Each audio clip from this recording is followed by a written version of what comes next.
ये হারামখোর মৌলবি তো লয়, ও তো গাই মুখো হেলে, মুখটা মৌলবির মতন কিন্তু আসলেই ও এড়ে গরু। বুঝতে পেরেছেন না পারেননি? আমি একটু উল্টো কথা বলি যাতে মানুষ গুদা বাংলায় বুঝে নেয়। গায়ের মতো মুখটা কিন্তু দোয়াতে গিয়ে দেখছে হেলে গরু, এ তো গাই লয়। আরে মিডিয়াওয়ালারা আমাদিকে ডাকে না, জানে বাপের বেটাকে ডাকা চলবে না, কুত্তাকে ডাকতে হবে। আমাদের মতনই দাড়ি দেখতে পাবেন, আমাদের মতনই টুপি দেখতে পাবেন। যারা মিডিয়ার সামনে ডিবেটে বসছে এগুলো বিক্রি হওয়া মৌলবি, মাথায় রাখবেন। এদের গেরেবানটা ধরে বিনা হিসাবে আল্লাহ জাহান্নামে নিক্ষেপ করবে। সব থেকে বড় দুঃখের বিষয়, আমি দেখছি ডিবেটে একটা মৌলবিকে প্রশ্ন ছুটছে, একটা মেয়ে, শিক্ষিত মেয়ে, ববিকার চুল, তাকে বলছে ভাই कहां कुरान पे लिखा हुआ है कि मुसलमान औरतों को ढांकना चाहिए? ये হারামখোর মৌলবি তো লয়, ও তো গাই মুখো হেলে, মুখটা মৌলবির মতন কিন্তু আসলেই ও এড়ে গরু। বুঝতে পেরেছেন না পারেননি? আমি একটু উল্টো কথা বলি যাতে মানুষ গুদা বাংলায় বুঝে নেয়। গায়ের মতো মুখটা কিন্তু দোয়াতে গিয়ে দেখছে হেলে গরু, এ তো গাই লয়। তো মৌলবি গোছের অনেক মাল বেরিয়ে গেছে। দুটো বই পড়ে যেমন বলে দিই, ইমাম সাহেবরা অনেকে আছেন আর সাধারণ মানুষও আছেন। দেখবেন 2 বছর 5 বছর আরব থেকে ঘুরে আসছে। আমাদের ছেলেরা আরবে থাকে না, আরবে কুয়েতে কাতারে যারা থাকেন তাদের শুনো, তাদের জন্য দোয়া রইল। কিন্তু এই বদমাশি থেকে দূরে থাকবে।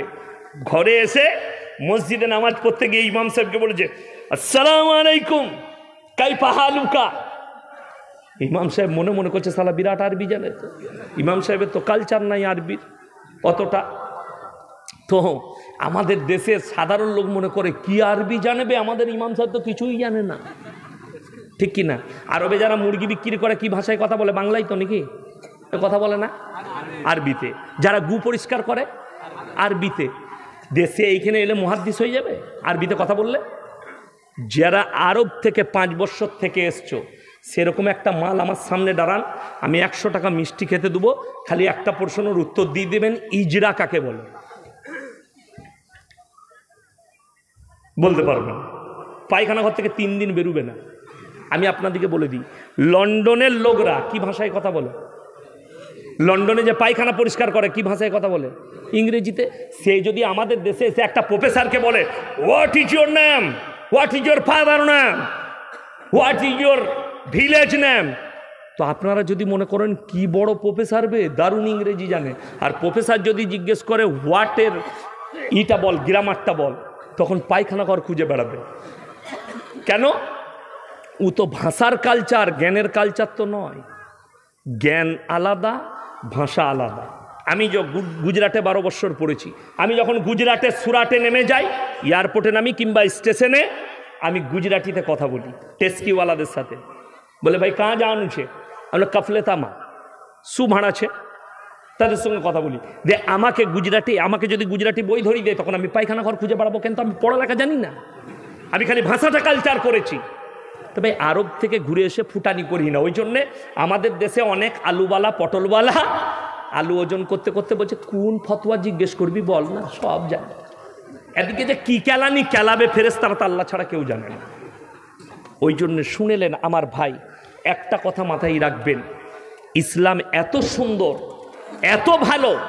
হযরতে সৈয়দনা বেলাল হাবশি রাদিয়াল্লাহু তাআলা আনহু, যারা না জেনে মাসলা বলেন, না জেনে ফতোয়াবাজি করেন, না বুঝে ফতোয়াবাজি করেন, তাদেরকে বলছি সৈয়দনা বেলাল হাবশি রাদিয়াল্লাহু তাআলা আনহু আল্লাহর হাবিব সাল্লাল্লাহু আলাইহি সাল্লামের অন্তরে ছিলেন। দাস্তারখানে বসলে আল্লাহর হাবিব সাল্লাল্লাহু আলাইহি সাল্লাম সৈয়দনা বেলাল হাবশিকে ডাকতেন, কিন্তু একটাও হাদিস বর্ণনা করেননি সৈয়দনা বেলাল হাবশি রাদিয়াল্লাহু তাআলা আনহু। খালি একটা ভাষা এসছে, আমার ভাষার সঙ্গে নবীর ভাষার খাপ খাবে না বলে আমি কোনো হাদিস বর্ণনা করিনি। জোরে বলুন সুবহানাল্লাহ। আর আপনি গাইমুখো হেলে সাজলেন, বড় কষ্ট লাগে, দুঃখ লাগে। সমস্ত ভাইকে বলছি, সবাই আমরা মুমিন হব। জোরে বলুন ইনশাআল্লাহ। মুমিন হতে গেলে কয়েকটা লক্ষণ দরকার। 1 নম্বর হচ্ছে মুমিনদের আখলাক। শুনেলেন আমি কেন বললাম? মায়েরা ভালো করে শুনবেন ভাইয়েরা, যে 98টা নামাজি 100টার মধ্যে 98 জন জাহান্নামে যাবে, তার দলিলগুলো শুনেলেন। আজকে মানুষ নামাজ পড়ে 5 ওয়াক্ত, কিন্তু নিজের ছেলের জন্মদিন পালন করে না। আজকে 5 ওয়াক্ত নামাজ পড়ে, মা বাবাকে ভাত দেয় না। 5 ওয়াক্ত নামাজ পড়ে, প্রতিবেশীর সঙ্গে ভালো ব্যবহার নেই।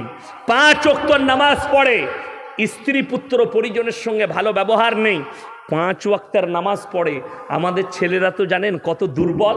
শুনেলেন আপনার আমার ইমানটা কত পুক্ত। এই যুবকেরা শোনো, যাদের নতুন বিয়ে হয়েছে, আমাদের একটা খুব গুণ খারাপ আছে। বউ যদি বাজারে, সালার বাজারে আছে, বউ ফোন করেছে, হ্যাঁ গো ভাত খাবে না, তাড়াতাড়ি বাড়ি এসো। এ রাখ ফোনটা, কাজে আছি, সবসময় জ্বলাবেন, আমি ঠিক যাচ্ছি। এটা বউয়ের জন্যে। আর যদি প্রেমিক ফোন করে, ও হ্যালো ভালো আছে, বুঝলে, বলো তুমি কেমন আছো। হ্যাঁ, বাইক চালিয়ে 2 কিলোমিটার যাচ্ছে, কিন্তু ওকে ছাড়ছে না, ফোন এরকম লেগেই আছে। হ্যাঁ বলো, হ্যাঁ তুমি, এই চলছে। তার ফোনেতে বিরক্ত হয় না। মানুষ বলে দিই, আমাদের যারা নামাজি আছে, বেনামাজিরা শোনো, যখনই আপনি বেনামাজিকে বলতে যাবেন, তারা কি উত্তর দেয়? ভাই আমার সময়ও হয় না। ঠিক কি না? কিন্তু চায়ের দোকানে হারামখোর 2 ঘন্টা আড্ডা মারছে। ঠিক বলছি না ভুল বলছি? বাজারে 3 ঘন্টা আড্ডা মারছে, কিন্তু নামাজ পড়তে বললি আমার সময়ে কুলোই না। যেমন বলে দিই, এখানকার বহু ছেলে কেরলে থাকে না বলে দিই, যারা কন্ট্রাক্টর আছেন শুনেলেন, যারা কন্ট্রাক্টর, যারা কাজে নিয়ে যান, তাদেরকে বলি, অনেক সময় যুবকরা বলে আমাদিকে নামাজ পড়ার জন্য সময় দাও। আমার কাছে খবর আছে, সেখানকার শুনেলেন, ভারতে অনেক হিন্দু এমন কন্ট্রাক্টর আছে, মুসলমান কর্মচারীকে নামাজের জন্য ছাড় দেয়। আমি বোম্বেতে একটা গুজরাটি বড় ফ্যাক্টরিতে ঢুকেছিলাম, তো সেখানে গেলাম, তো কয়েকটা নদিয়ার মুসলমান ছেলে কাটিং মাস্টার কাটছে। তো আমি তাদেরকে জিজ্ঞেস করলাম, নামাজ পড়ো তো? দেখলাম ছেলেটা দাঁড়িয়ে আছে, নিশ্চয়ই নামাজই হবে। জিজ্ঞেস করলাম, ভাই নামাজ? বলে আমাদের মালিক এত ভালো, বলে দিয়েছে जब अजान होगा तो काम छोड़ के चला जाना, बोलने का जरूरत नहीं है। पहले अपना धर्म को पालन कर लो, फिर मेरा काम करना, तुमको तनख्वाह काटेंगे नहीं। और আমাদের দেশে অনেক হারামখোর কন্ট্রাক্টর আছে, বলে নামাজ পড়তে গেলে তাদেরকে গাল দেয়। শোনো, যারা নামাজে বাধা দেয়, তোমার ওই ইনকামের টাকাটা হারাম টাকা হবে, লেখে নিয়ে যাও। তুমি আল্লাহর ইবাদতে বাধা দিচ্ছ, সেই কন্ট্রাক্টরের কামাইটা কখনো হালাল হতে পারে না। যেহেতু তুমি হারাম ইনকাম করছো আল্লাহর কাজে বাধা দিয়ে। আমাদের দেখবেন গজল শুনেননি, নামাজকে বলো কাজ আছে, কাজকে বলো নামাজ আছে, নামাজকে বলো না কাজ আছে। ঠিক কি না? আর আমাদের দেশের লোক আছে, নামাজকে বলে কাজ আছে, পড়ে পড়ব। কি বুঝলেন? তাই না? ওই জন্যে তো শুনো, তোমার বুদ্ধি নেই। আল্লাহর কসম করে বলছি, যারা নামাজ পড়েন না, আজ থেকে সবাই নামাজ পড়বো। জোরে বলুন ইনশাআল্লাহ। প্রত্যেকটা কন্ট্রাক্টরকে বলে যাচ্ছি, তোমরাও নামাজ পড়ো, কাজ ছেড়ে দিয়ে নামাজটা আদায় করো। কেন? বুখারী শরীফের রিওয়ায়েতে আছে, যারা 5 ওয়াক্তের নামাজি হবে, মৃত্যুকাল পর্যন্ত আল্লাহ তাদের রুজিতে কোনোদিন কমি দিবেন না। জোরে বলুন সুবহানাল্লাহ।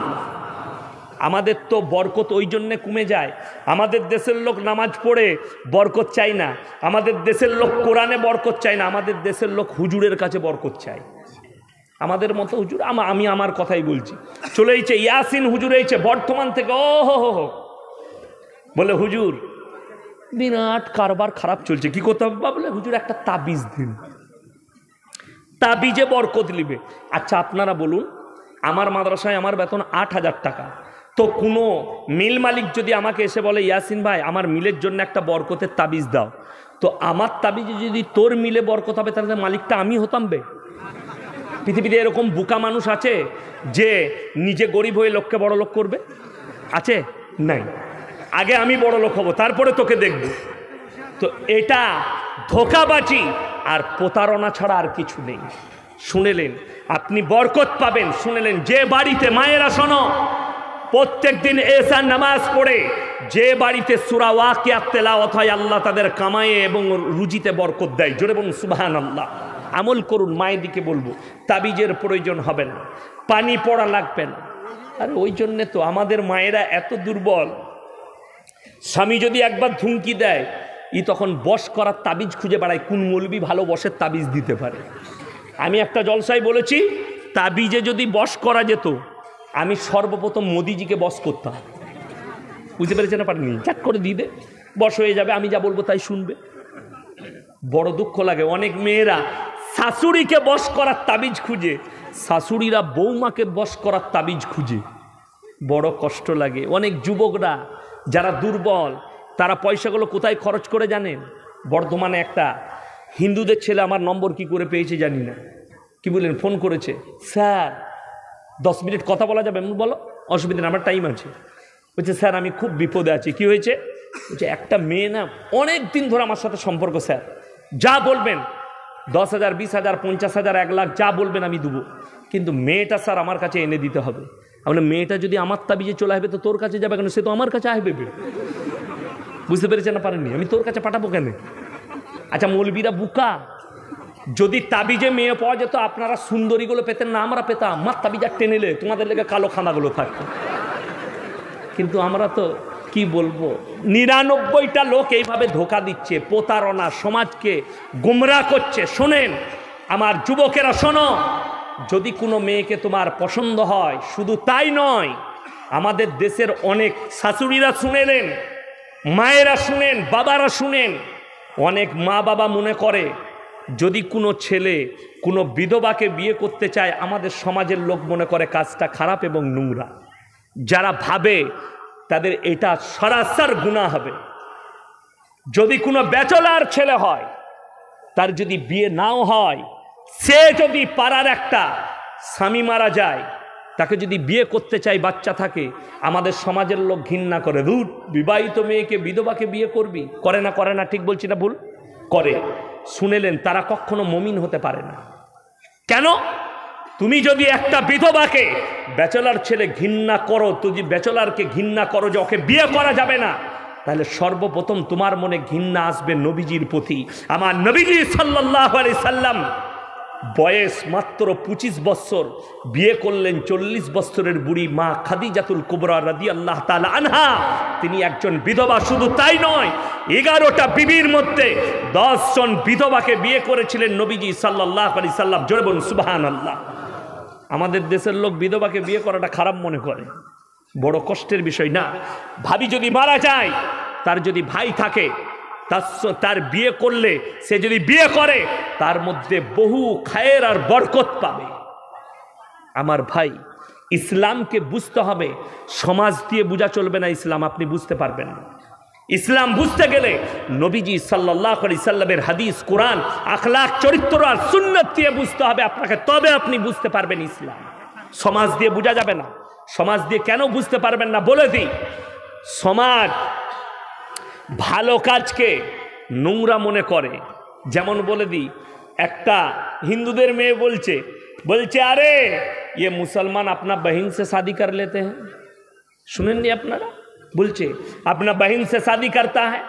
আচ্ছা, ফুপুই তো বোনের সঙ্গে বিয়ে করা যাবে না? যাবে না। মামাই তো বোনের সঙ্গে করা যাবে না? যাবে না। বড় কষ্ট লাগে। সে বলছে মুসলমান তো ऐसा है। आप सुनो, मैं दिखा दूंगा तुमको, আমি দেখিয়ে দেবো। আমাদের পশ্চিমবাংলা, আমি জায়গার নাম